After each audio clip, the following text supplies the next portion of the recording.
Welcome back to my channel. क्या था पांडवों की अधूरी स्वर्ग यात्रा का रहस्य। महाभारत की घटना अपने आप में हैरान कर देने वाली एक अद्भुत घटना है। चचेरे भाइयों के बीच हुए महाभारत रूपी इस भयंकर युद्ध के लिए बहुत से लोग द्रौपदी को दोष देते हैं तो कुछ कौरवों के अहंकार और लालच को इस युद्ध की वजह मानते हैं।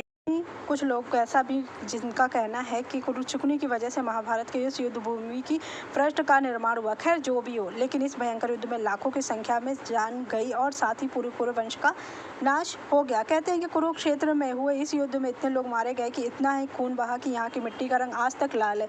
महाभारत की घटना के दौरान क्या हुआ, इसका जवाब तो सभी के पास है, लेकिन महाभारत युद्ध की समाप्ति और इसके में पांडवों की विजय के बाद हालांकि क्या रहा, हस्तिनापुर के शासन का क्या हुआ, इस बात का जिक्र बहुत कम ही होता है। चलिए आज हम आपको बताते हैं। महाभारत में उल्लेखित 18 पर्वों में से एक महाप्रस्थानिक पर्व, जिसमें पांडवों की महान यात्रा अर्थात मोक्ष की ओर जाने का उल्लेख मिलता है। इसके अनुसार समस्त भारतवर्ष की यात्रा करने के बाद मोक्ष हासिल करने के उद्देश्य से पांडव हिमालय की गोद में चले गए। वहां मेरू पर्वत के पास उन्हें स्वर्ग का रास्ता मिला, लेकिन इस यात्रा के दौरान सबसे पहले द्रौपदी की मृत्यु और एक एक करके सारे पांडव मौत के आगोश में समा गए। हालांकि युधिष्ठिर मात्र एक ऐसे थे जिन्होंने शरीर स्वर्ग में प्रवेश किया, क्योंकि युधिष्ठिर ही स्वर्ग पहुंच पाए और इसमें सबसे पहले द्रौपदी की मौत हुई। इन सभी प्रश्नों के उत्तर महाप्रश्न का पर्व में मौजूद है। कृष्ण की मौत के बाद पांडवों का भी भौतिक जीवन से मोह उठ गया। उन्हें ना तो हस्तिनापुर का शासन प्रसन्न कर पा रहा था और ना ही कोई बड़ी से बड़ी जीत। ऐसे में उन्होंने मोक्ष की तलाश करने के लिए अपना राजपाट त्याग दिया। परीक्षित को शासन की बागडोर सौंप कर वे द्रौपदी के साथ हिमाचल की ओर निकल गए। एक काला कुत्ता भी उनके साथ पीछे पीछे चला गया। इस यात्रा के दौरान सबसे पहले पांडव दक्षिण की ओर गए, जहां एक नदी के किनारे अग्निदेव प्रकट हुए। अग्निदेव ने अर्जुन से कहा कि वे अपने धनुष को उन्हें सौंप दे, क्योंकि उनके धनुष का उद्देश्य पूरा हो गया है। अर्जुन ने अपना धनुष अग्निदेव को समर्पित कर दिया। इसके बाद वे दक्षिण पश्चिम दिशा में गए, जहाँ उन्हें पानी में डूबी द्वारिका दिखी।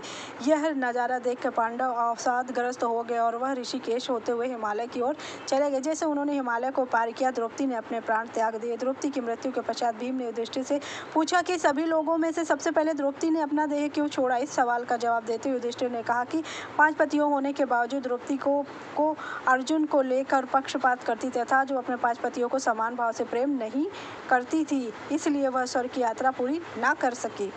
इसके बाद सहदेव की मृत्यु हुई। इसका कारण था सहदेव अपने को सबसे अधिक बुद्धिमान समझे। इसके बाद नकुल ने प्राण त्यागा। उनकी मौत का कारण उनके भीतर अपना पनप रहा अपने आकर्षण, व्यक्तित्व को अहंकार था। नकुल के बाद अर्जुन ने देह त्याग छोड़ दिया। जब भीम ने युधिष्ठिर से इसका कारण पूछा तो उन्होंने बताया कि अर्जुन को अपने बल और क्षमता पर बेहद अभिमान था, इसलिए उनकी यात्रा पूरी ना हो गई। अब भीम, युधिष्ठिर और काला कुत्ता आगे रह गए, लेकिन इस बीच भीम ने भी उनका साथ छोड़ दिया। भीम की मौत का कारण उनकी दूसरों की भूख की परवाह किए बिना अधिक भोजन की प्रवृत्ति। युधिष्ठिर ने अपने आगे की यात्रा उस कुत्ते के साथ पूरी की। रास्ते में उन्हें इंद्रदेव मिले। उन्होंने युधिष्ठिर को उनके रथ पर आकर स्वर्ग चले जाने को युधिष्ठिर ने कहा। उनका कहना था कि वे अपने भाइयों और द्रौपदी के बगैर स्वर्ग नहीं जाए। इंद्र ने कहा कि वे सभी उन्हें स्वर्ग में मिलेंगे। इंद्र का जवाब सुनने के बाद युधिष्ठिर एक शर्त पर रथ पर चलने के लिए तैयार हुए। काला कुत्ता भी उनके साथ जाएगा, क्योंकि उसने अंत तक उनका साथ नहीं छोड़ा। युधिष्ठिर की यह बात सुनकर उस कुत्ते ने अपना असली रूप धारण किया और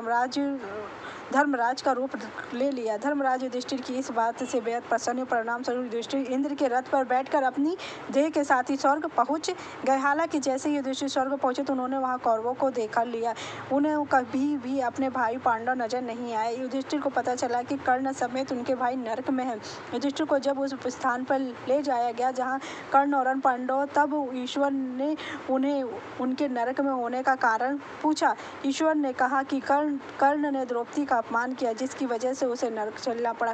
भीम और अर्जुन धोखे से दुर्योधन की हत्या की। नकुल और सहदेव ने उनका साथ दिया, जिसकी वजह से उन्हें नरक में जाना पड़ा। इस बात पर युधिष्ठिर क्रोधित हो उठे। उन्होंने पूछा कि जिन लोगों ने ताम्र धर्म का पालन किया उन्हें नरक में भेज दिया गया और कौरवों जैसे अत्याचारियों को स्वर्ग में क्यों रखा गया। इस पर ईश्वर ने जवाब दिया कि अपने अंत समय तक कौरव अपनी मातृभूमि के लिए लड़ते रहे। इस उद्देश्य के लिए साथ उन्हें क्षत्रिय की तरह अपने प्राणों को त्याग दे। इसलिए इस सुकर्म युग के लिए दुर्योधन और उसके सभी भाइयों को कुछ समय के लिए स्वर्ग मिला है। युधिष्ठिर के चेहरे पर उदासी छा गई। ईश्वर ने उनसे कहा कि पांडवों का नरकवास और कौरवों का स्वर्गवास कुछ समय के लिए ही है।